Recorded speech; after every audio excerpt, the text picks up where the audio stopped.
Hello, everyone, and welcome to our weekly discussion series that's hosted by the Chaldean Cultural Center in collaboration with U of M Detroit Center, Unique Voices in Films, and CMN TV.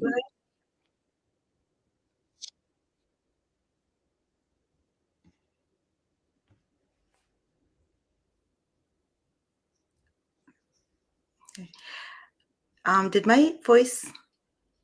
Let me see. Okay. So our host today is Tate. I feel like there's a recording. Okay.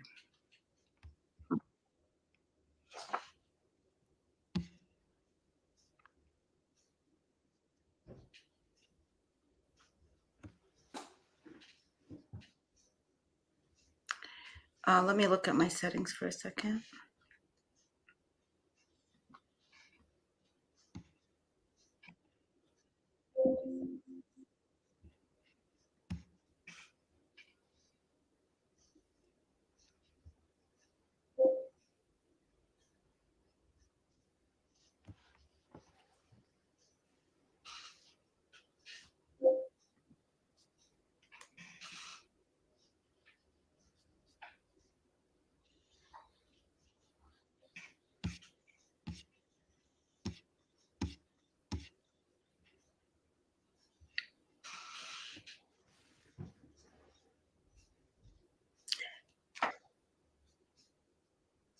Tate, is this happening from your end by any chance or no?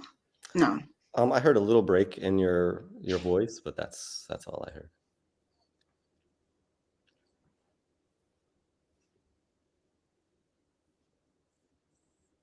So you're not getting a recording from my voice? You mean like some kind of echo or something? No, what's happening is from my end after getting a recording. No, I don't think so. You kind of broke up a little bit right there, but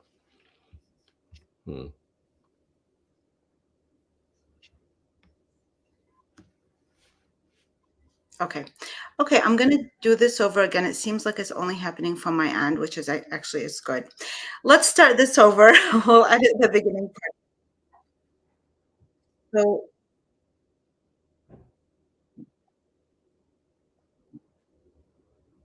So Tate Paulette is the author of In the Land of Ninkasi, A History of Beer in Ancient Mesopotamia. He is an associate professor in the Department of History at North Carolina State University and studies urban food systems in the ancient world. A native of North Carolina, he holds an MA and PhD in Near Eastern archaeology from the University of Chicago and an MA in archaeology from the University of Edinburgh. Welcome, Tate. Well, thank you. I'm happy to be here. I will say that your voice is kind of breaking up a little bit still for me, so I don't know if everyone's getting that or not. But yeah.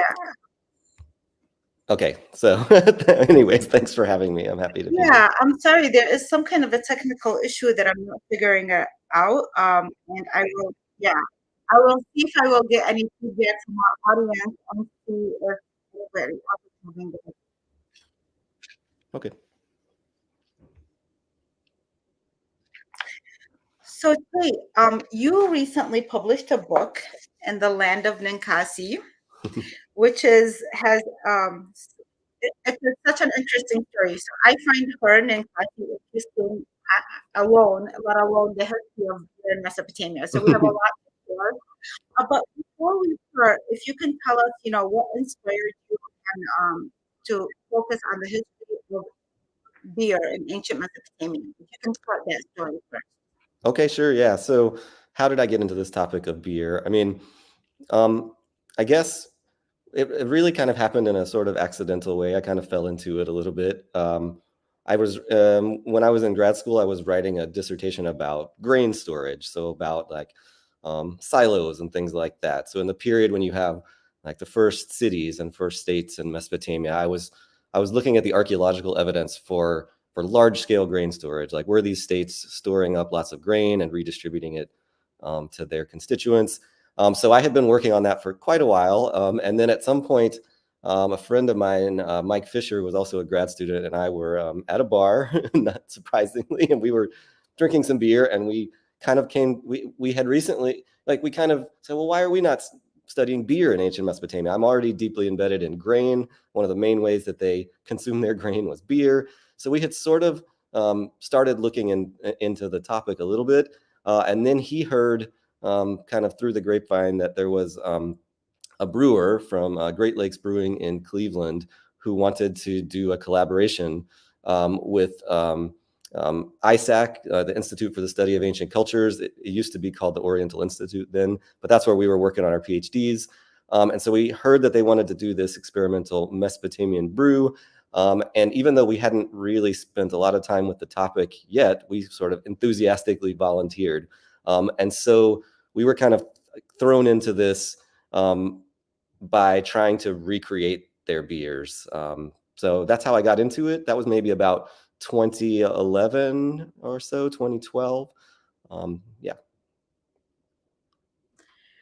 Okay, so by the way, I want to mention that I also wrote an article for the Chaldean News about your whole story and how you came across this, and it's going to be actually I think it was recently released, so I will also attach that so for people can read about it.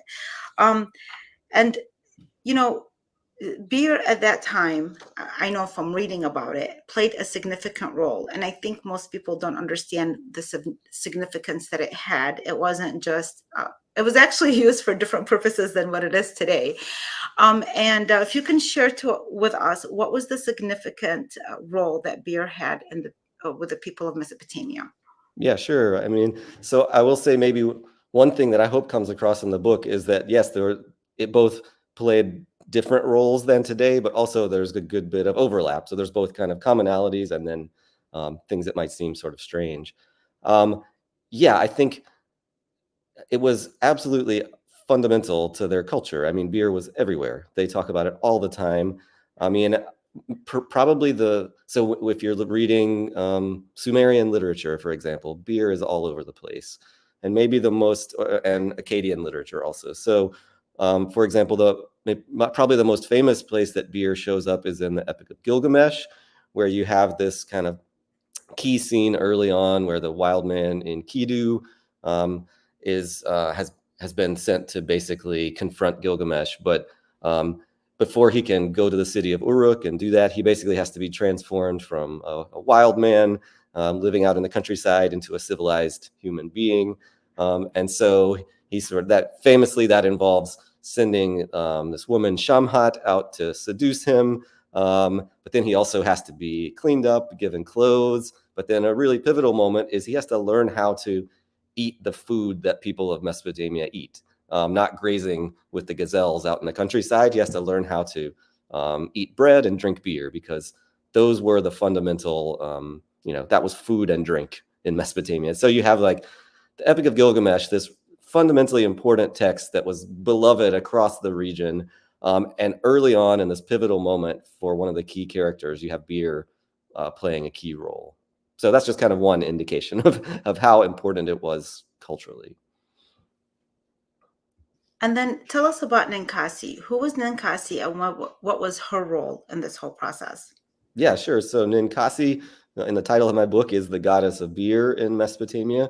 And we don't know as much about her as we do about some of the other deities, but she shows up relatively often in literature. And what she typically shows up as is as a brewer. So she's the goddess of beer, but especially associated with brewing. The most famous text about her we call the Hymn to Ninkasi. We don't really know exactly what it was, some kind of song, perhaps. And it's basically a, a song praising Ninkasi. And in order to praise her, it's basically running through, showing her at work in the brewery, basically maybe brewing up a batch of beer from start to finish. So it gives us these little sort of snapshots of her at work in the brewery. And so this has been this is particularly well known because they don't really tell us how they brewed beer very often, and so this is really our best evidence for the what might have been the brewing process, is this hymn praising Ninkasi. And you said that there isn't a lot of evidence, but there was a certain technique that was used that you have discovered when finding out how they brewed beer, and also if you can share about the story about the straws. Okay, yes. All right. Okay, so first, so brewing techniques. I mean, you've looked at the book. This is a huge, this is a huge question. I spend a lot of time digging down into this. I think so. One of the things in my book that I try to be very upfront by telling readers like that we know a lot about this culture. We really do know a lot about this beer culture in ancient Mesopotamia. I call it the world's first great beer culture.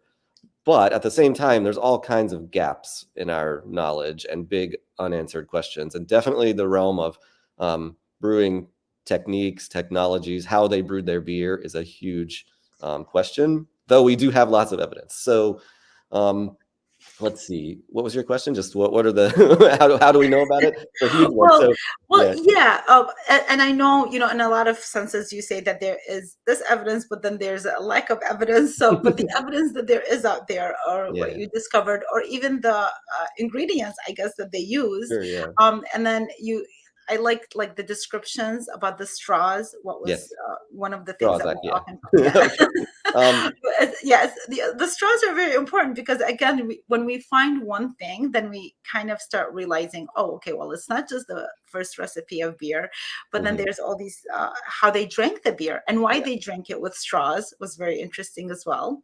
yeah, yeah. No, it was.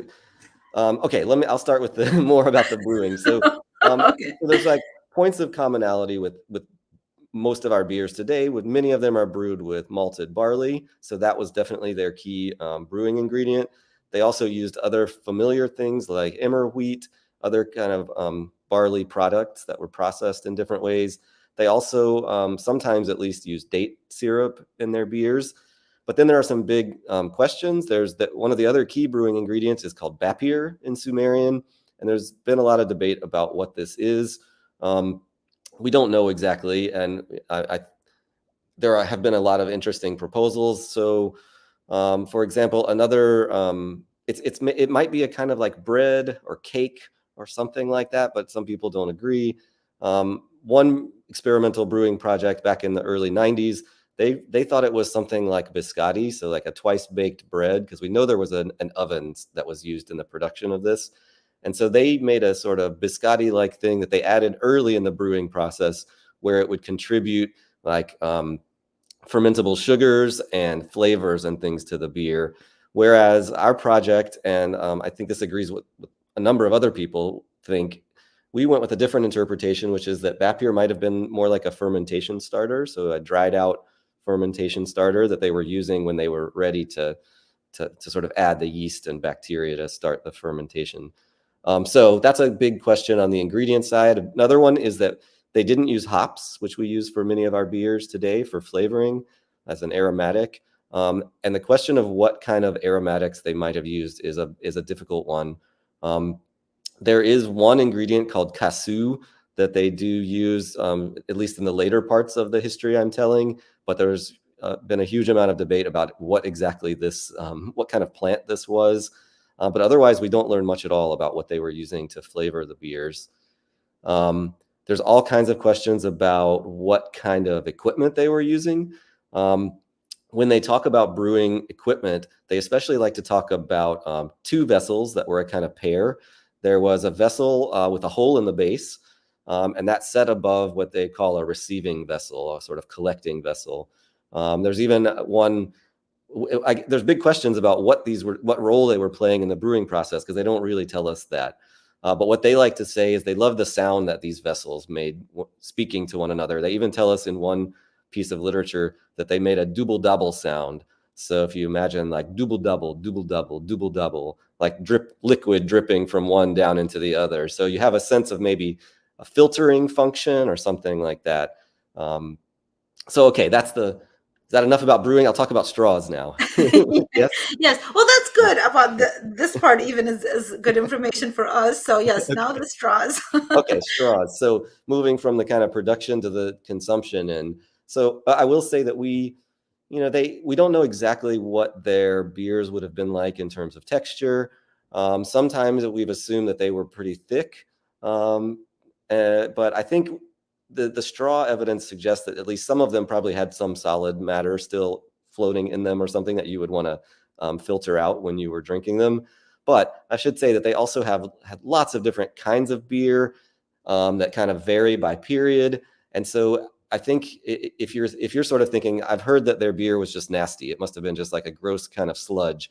I don't think that that's the case. I mean, they loved these beers. They had, almost certainly by the point of the story I'm telling, they had thousands of years of, of beer drinking behind them, and so they appreciated sort of the finer points of them. So and I think we should assume that they had always had a range of different types.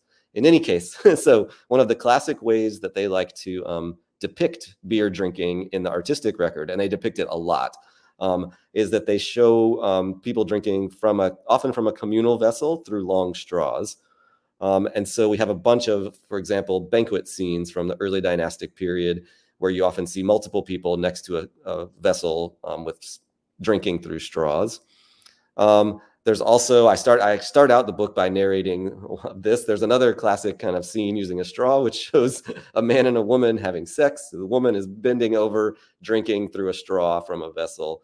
And so I also go into some detail. We don't just have artistic representations of these straws, which almost certainly would have been mostly made out of, just reeds. Sometimes we have fancy ones made out of metal, but we also have little metal filter tips that would have been attached to the end of the reed straw and then sort of submerged down in the beer. And they had little holes poked in them to help filter out that solid matter as you're drinking the beer through the straw.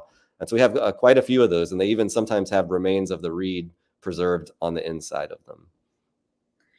So Tate, when you're describing all these images, I mean, I'm feeling like I'm seeing a scene in the Western world. Yes.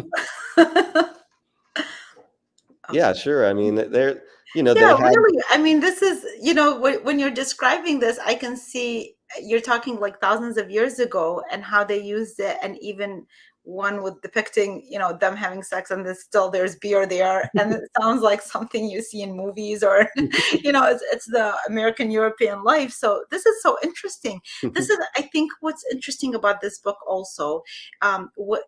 Yes, it is about Ninkasi and the history of beer, but you find other things related to that area.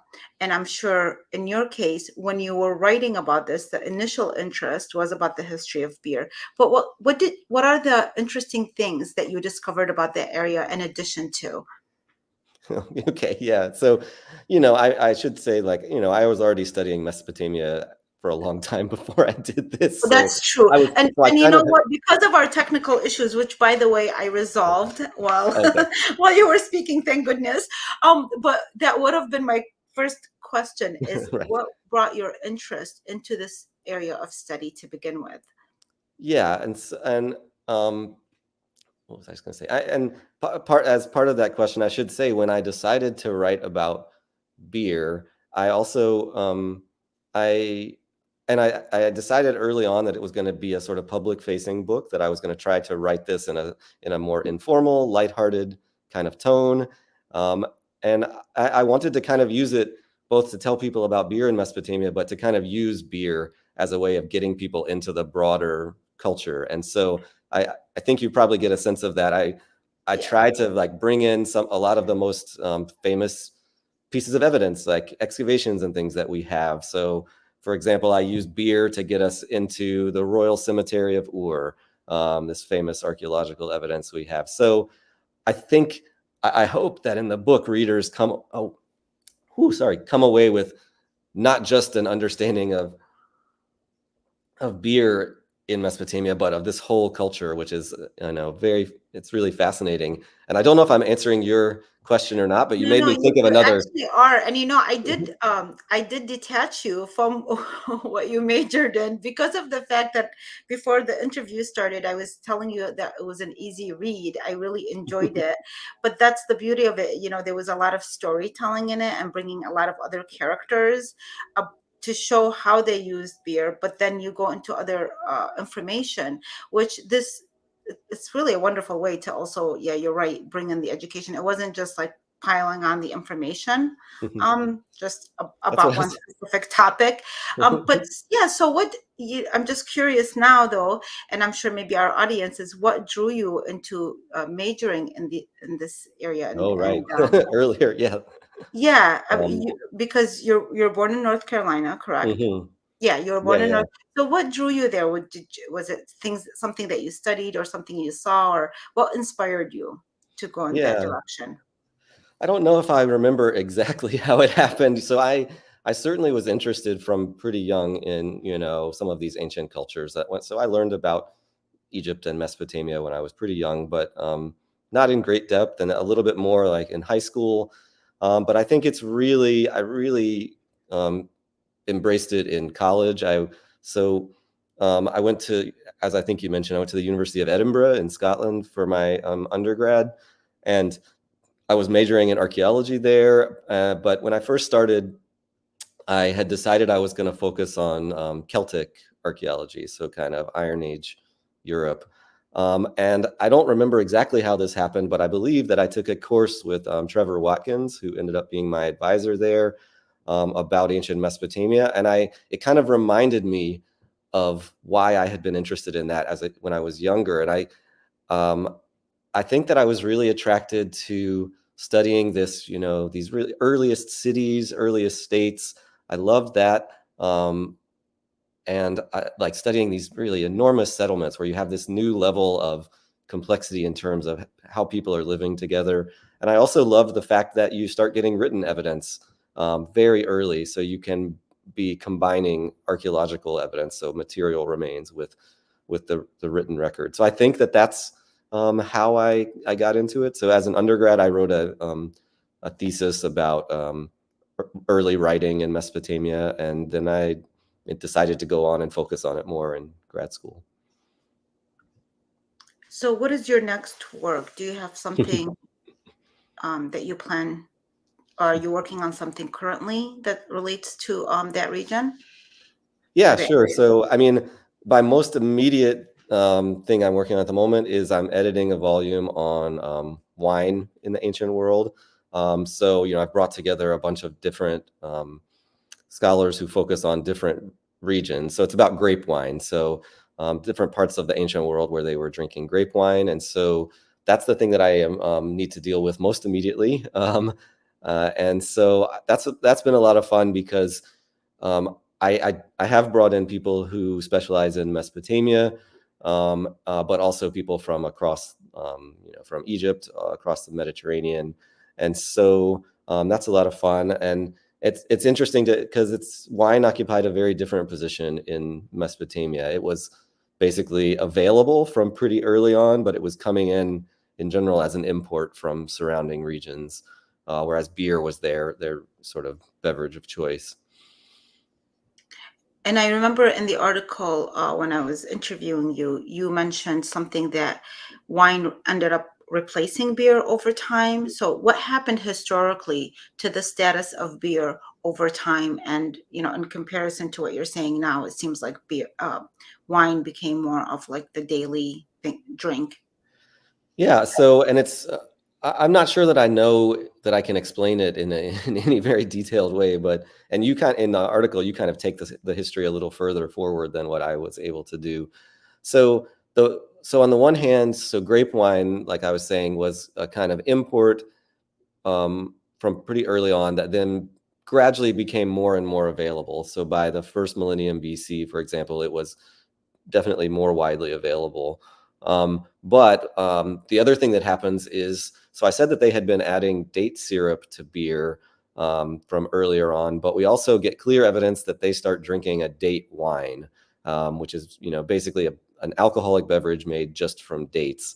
And so what makes things confusing is that they basically use the same terms that they were using to refer to beer when they refer to this date wine. So they're calling date wine basically beer, which complicates things. I I don't think that I've been able to, I haven't made an argument for exactly that there was necessarily a sort of replacement of beer during the periods that I'm talking about, but definitely you get the addition of this other this other beverage that's being considered similar in some way. So I want to add that, as I said, there was an article that's out, and it's called "In the Land of Ninkasi." So people can look up the Chaldean news. I'll be posting that later, the link.